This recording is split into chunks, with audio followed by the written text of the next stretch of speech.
আসসালামু আলাইকুম। ফরেজ কিচেনে আপনাদের সবাইকে স্বাগতম। আশা করি আপনারা যে যেখানে আছেন ভালো আছেন। আজকে আমি নিয়ে এলাম কাঁচা আম ও পেঁয়াজের মিক্সড আচার। এই রেসিপিটি করতে আমার মেইন দুইটি উপাদান লাগবে, কাঁচা আম আর পেঁয়াজ। তো আমি এর জন্য নিয়েছি 2 কেজি পরিমাণ কাঁচা আম। আমি সবগুলো আমকে ভালো মতো ধুয়ে ছুলে নিয়েছি, এরপর বটিতে কুচি করে নিয়েছি। আমগুলো এরকম হবে যেভাবে স্ক্রিনে দেখতে পাচ্ছেন। আপনারা চাইলে এটাকে গ্রেটারে করতে পারেন।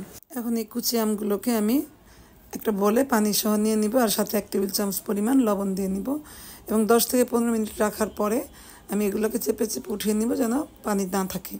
এরপর রোদে শুকাতে দিব। আর অন্যদিকে আমি নিয়েছি সম পরিমাণ পেঁয়াজ কুচি, এগুলোকে আমি শুকাতে দিব। শুকানোর পরে আমার পেঁয়াজের এই অবস্থা, একদম শুকিয়ে গেছে। এখন এগুলোকে আমি সুন্দর করে বয়মে ভরবো। এরপর আমি দেখাবো সরিষা তেলের সাথে আমি কী মশলা মিশ্রণ করছি। আমার পেঁয়াজের মিশ্রণটাকে আমি কাচের বয়মে ভরে নিচ্ছি। আপনারা কাচের বয়মে নেবেন, প্লাস্টিকে নিতে যাবেন না, তাহলে আচারটা খুব তাড়াতাড়ি নষ্ট হয়ে যাবে। এখন কড়াইতে তেল সহ বসিয়ে দিয়েছি, আর সাথে দিয়ে নিয়েছি 1 কাপ পরিমাণ কাঁচা রসুন, আর সেটা আস্তই রেখেছি। আর দিয়েছি আপনাদের পছন্দ মতো আপনারা শুকনো মরিচ নিয়ে নেবেন, আমিও দিয়েছি। আর দিয়েছি 2 টেবিল চামচ পরিমাণ পাঁচফোড়ন, আর সাথে 1 চা চামচ পরিমাণ আদা রসুন বাটা। আরও দিয়েছি 1/2 চা চামচ হলুদের গুঁড়ো আর 1 টেবিল চামচ সরিষা বাটা।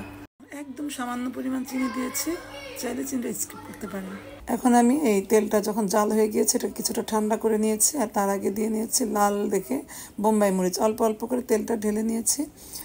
আর এগুলো আমি 10 থেকে 15 দিন রেখে দেবো, এরপর খেতে অনেক ভালো লাগে। আসলে এই আচারটা খিচুড়ি, ভাত বা পোলাও সব কিছুর সাথে খুব ভালো লাগে। আর এই আচারটা পছন্দ করেন এমন কোনো লোক খুব কম পাওয়া যাবে।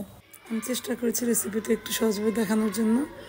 আশা করি রেসিপিটি আপনাদের ভালো লেগেছে। আর ভালো লেগে থাকলে আমার এই ভিডিওটি লাইক, শেয়ার অ্যান্ড কমেন্ট করবেন। আর হ্যাঁ, বাসা অবশ্যই একবার হলেও ট্রাই করবেন। আর এখানে আমার সার্থকতা। আজকে এই পর্যন্তই।